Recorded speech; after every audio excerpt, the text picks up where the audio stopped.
Hi, my name is Mark Biernat, and I'm getting a PhD in economics, specifically monetary economics. And in this video, we're going to talk about when was the last time the United States of America was debt-free. The last time the United States was debt-free, didn't have any public debt, was in 1935. No, not 1935, 1835. January of 1835 under Andrew Jackson. Wow, that was a long time ago. It was a lot different back then. Jackson believed that debt was a moral weakness. Maybe it is. He paid off the debt through tariffs and selling off government land. We don't have that option today because we can't, sell Alaska to the Russians? Most of the public lands now are national parks, and we wouldn't generate enough. How much debt do we have currently? We have $33 trillion of US debt. But in addition to that, we have between 50 and 100 trillion in unfunded liabilities, mostly Social Security and Medicare, but mostly Social Security. And that actually comes out of a different pool and a different bucket. We also have local debt of about 1.5 trillion. We have consumer debt of about 15.6 trillion. But that includes actually mortgages. Mortgages, the average household has about 200K in mortgage, let's say, depending on the day and how you measure it.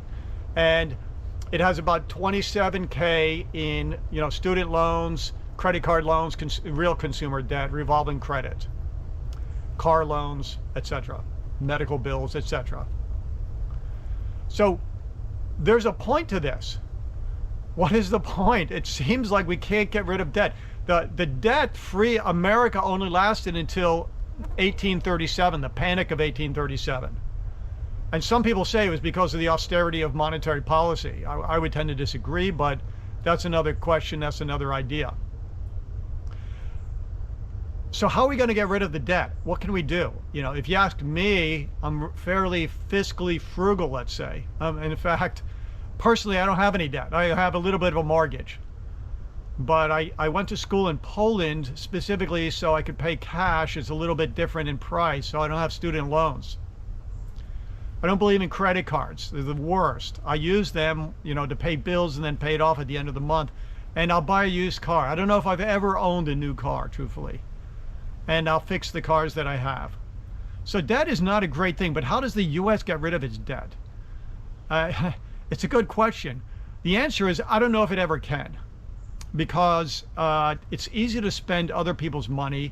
And, if you're asking me again, I believe in a classic gold standard, competing currencies. I believe in a balanced budget amendment. The balanced budget amendment, it could even be on a 4-year cycle, because sometimes you have needs or crises that need to fill gaps and provide a safety net. But I don't see it would happen because, again, it's very easy to spend money. Politicians make promises.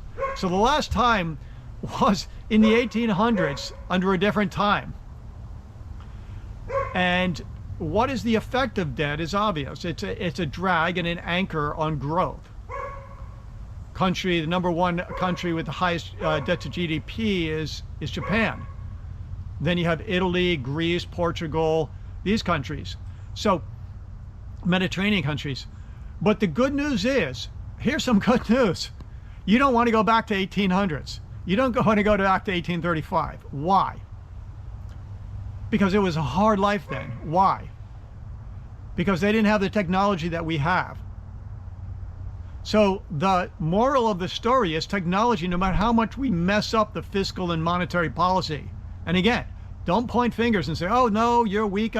No, I'm fiscally frugal. You're talking to a guy who believes almost in the classical gold standard. It would be great. We don't need a Federal Reserve, so to speak, if we have a classical gold standard. But my point is, I'm not a Malthusian. Things do get better no matter what. Unless you had a time machine and you're saying, I'm willing to take that time machine back to 1838, 1835, 1837, where we have a relatively austere, fiscal monetary policy, I don't believe you, because that's hard life back then. And technology saves the day. we all get wealthier. I mean, I pretty much work at home. Got a couple SUVs in my driveway. Oh, one's getting repaired. And, you know, flat screens, a few iPhones, GoPro, anything, you know, my life is pretty cushy. And I probably make below the poverty line while I'm getting a PhD. You know, so if you look at me, I'm technically pretty poor, but I'm getting a PhD in a top university. So, you know, yeah, a lot of people might not get the material things we've desired because debt puts an anchor on growth and maybe creates some inequality. But the good news is technology saves us, and you don't want to get a time machine and go back in time and live back then. The poor of today live like kings and queens of the last century. So the last time we were debt-free was under Andrew Jackson's administration, 1835, and it doesn't look like we're ever going back. The economy is not going to collapse. The world is getting better and better and better.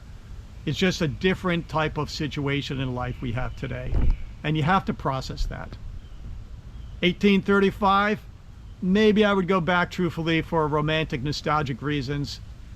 I'm kind of a hopeless romantic, but most people today enjoy the cushy lives of today, even with a high debt to GDP ratio. Hopefully we'll try to fix some of that, get it down, and get on a proper path. But until then, don't worry, enjoy your life. Thank you. Have a great day.